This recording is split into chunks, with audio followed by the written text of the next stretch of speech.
नमस्कार,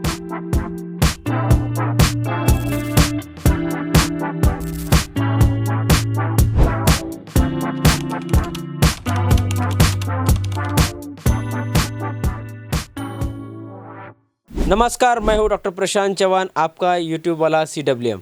आज हम बात करेंगे, कुछ लिटरेचर का रिव्यू करेंगे। ये वीडियो स्पेसिफिकली डॉक्टर्स के लिए है। कोई भी डॉक्टर है या फिर कोई भी हेल्थ केयर प्रोफेशनल है, उनके लिए वीडियो है। मैं आपको कुछ ही स्क्रीनशॉट दिखाना चाहता हूँ।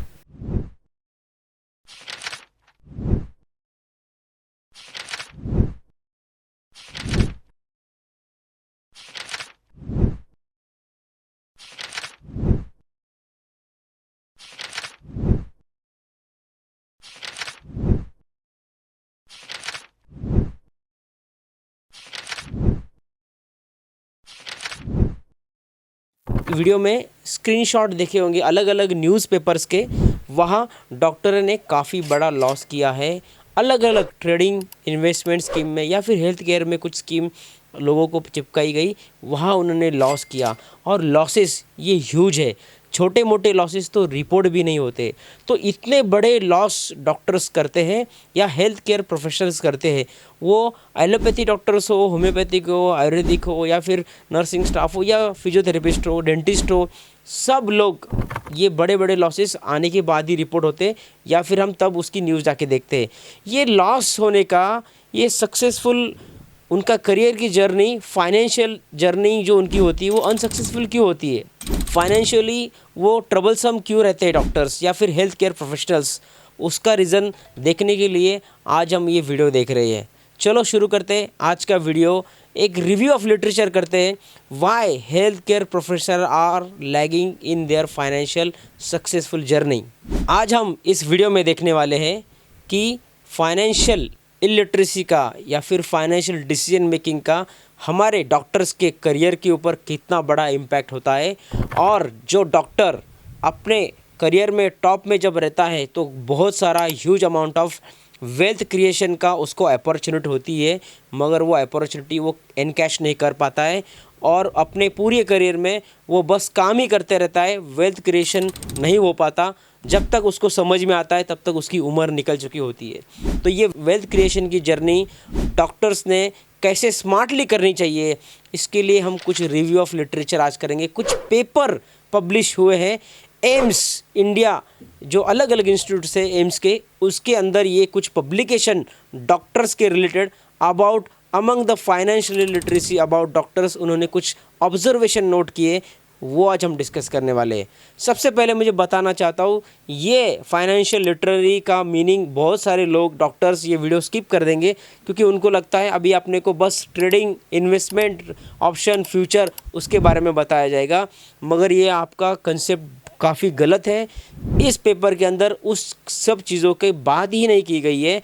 फाइनेंशियल लिटरेसी के अंदर काफ़ी इम्पोर्टेंट की कंसेप्ट्स होते हैं, like savings, budgeting, investment, insurance and wealth creation, state planning, tax planning, financial advisor का रोल क्या होता है, टैक्स कंसल्टेंट का रोल क्या होता है, ये सब चीज़ें आपकी फाइनेंशियल लिटरेसी कॉन्स्टिट्यूट करती है। आप लोग डॉक्टर्स हो, आपके फील्ड में एक्सपर्ट हो, आप कोई पीडियाट्रिशियन है, कोई ऑर्थोपेडिशियन है, कोई सर्जन है, कोई होम्योपैथिक है, कोई डेंटिस्ट है, अपने अपने फील्ड में आप टॉप नॉच आज प्रैक्टिस कर रहे हो, काफ़ी सारा पैसा आज कमा रहे हो।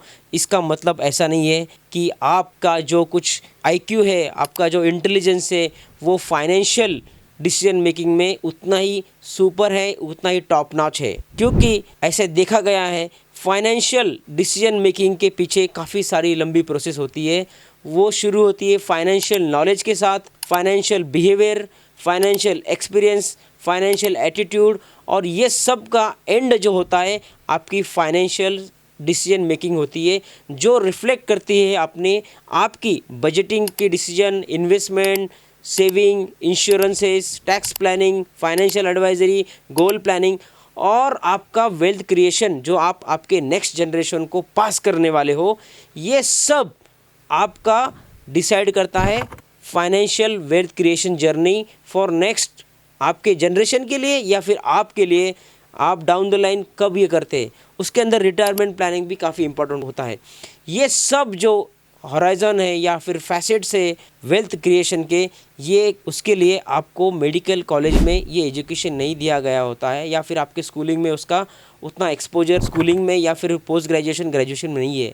तो इसीलिए जो मैं 3 पेपर आज आपके साथ डिस्कस करने वाला हूँ, जो एक सबसे पहला पेपर है जो ओरिजिनल आर्टिकल है जो एम्स पटना ने पब्लिश किया है।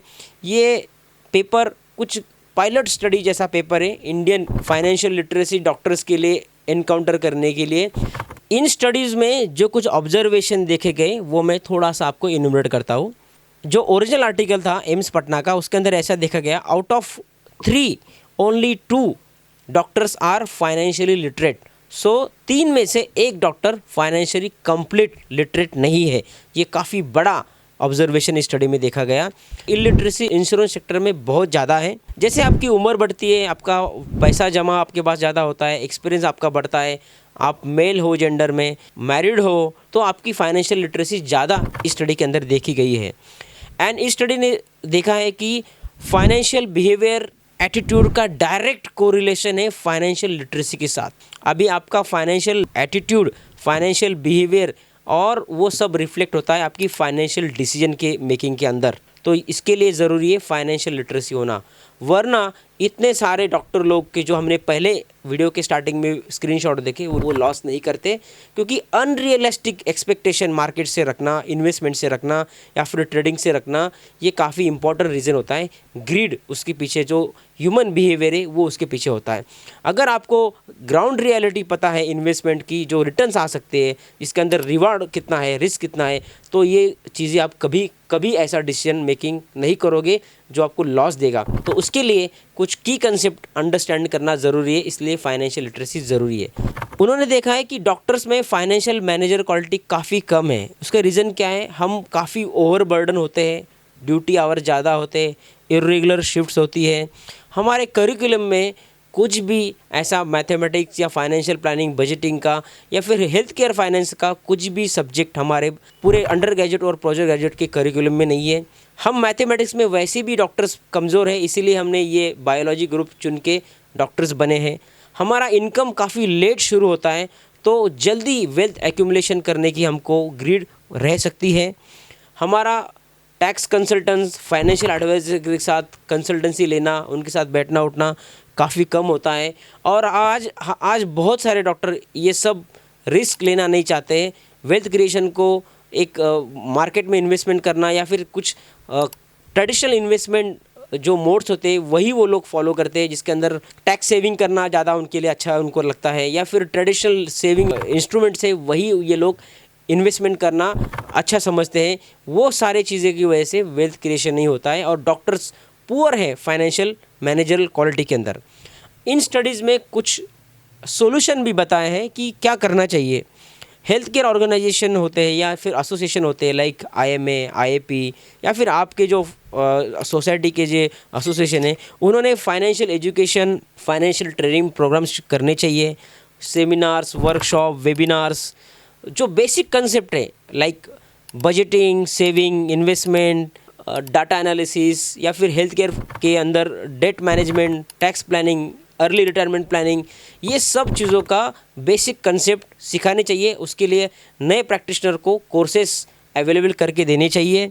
Professional इंडिमिटी, insurance planning, retirement planning, एक फाइनेंशियल कल्चर अपने सोसाइटी में क्रिएट करना चाहिए। जो लोग मेडिकल इंस्टीट्यूट में काम करते हैं या फिर बड़े बड़े ऑर्गेनाइजेशन में काम करते हैं, तो वहाँ जो कुछ अकाउंटेंट या फिर जो फाइनेंस बैकग्राउंड के लोग हैं, उनकी हेल्प लेके आपका फाइनेंशियल एजुकेशन आप बढ़ा सकते हो। उसके आगे जाके इन लोगों ने इन स्टडीज़ के अंदर ऐसा देखा गया है कि अगर आप, उन्होंने सॉल्यूशन सजेस्ट किया है कि आप अगर फाइनेंस का कोई सब्जेक्ट, ये जो बेसिक कंसेप्ट है फाइनेंस के, जो हेल्थ केयर प्रोफेशनल को ज़रूरी है उनके प्रैक्टिस के साथ करते समय, ये सब कंसेप्ट उन्होंने मेडिकल करिकुलम में इंक्लूड करना चाहिए। और मुझे ऐसा लगता है डाउन द लाइन 5 और 10 ईयर्स के साथ कुछ ना कुछ मेडिकल करिकुलम के अंदर ये सब्जेक्ट फाइनेंस के, बजटिंग या फिर इंश्योरेंस, टैक्स प्लानिंग, ये सब चीज़ें एक ओरिएंटेशन डॉक्टर्स को आएगा और ये करिकुलम में इंक्लूड होगा। ऐसा रिकमेंडेशन भी इन स्टडीज़ ने किया है। तो ये वीडियो हमने बनाया है कि आपको कुछ कम दिखाना, नीचे दिखाना और आपको इन्फीरियरिटी कॉम्प्लेक्स देने के लिए हमने ये वीडियो नहीं बनाया है। जो कुछ एक स्टडीज़ आई है उसका हमने एनालिसिस किया है, रिव्यू किया है, उसके फाइंडिंग्स आपके साथ शेयर किए हैं।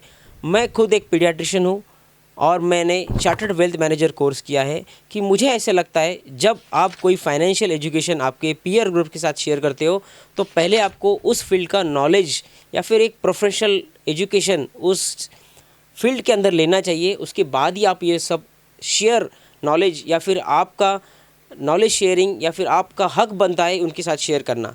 तो आप भी जिन लोगों को आज फॉलो कर रहे हो, क्योंकि मुझे पता है बहुत सारे trading group, investment group, financial group doctors के बन चुके हैं। वहाँ काफ़ी सेल्फ प्रोक्लेम्ड एक्सपर्ट्स वहाँ हैं जिनका सिर्फ एक्सपीरियंस बेस्ड वो लोग अपना नॉलेज शेयर करते हैं। उसके साथ भी काफ़ी लोगों का लॉसेस या फिर उनको नुकसान हो रहा है। तो प्लीज़ आप सब लोग जिसको कोई फॉलो कर रहे हैं, आप देखिए जाके कि उनका फाइनेंशियल एजुकेशन है, एक्सपीरियंस है, क्या है, उनको आपने क्यों फॉलो करना चाहिए। तो ये सब देख के मैं खुद ये फाइनेंशियल लिटरेसी ड्राइव ये मार्केट मेडिकोस चैनल से कर रहा हूँ।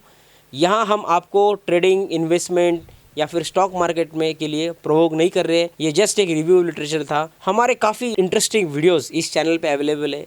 फाइनेंशियल मार्केट में आपको गुरु चुनना ज़रूरी है या नहीं है, आपको गुरु कैसे चुनना चाहिए, इन्वेस्टमेंट करनी चाहिए नहीं करनी चाहिए, उसके आगे जाके हमको ये भी देखना है कि इस चैनल में आप लोग हमारे साथ कैसे जुड़ते हैं और आपके कुछ इंपॉर्टेंट टॉपिक होंगे तो वो भी हम शेयर करेंगे। Thank you.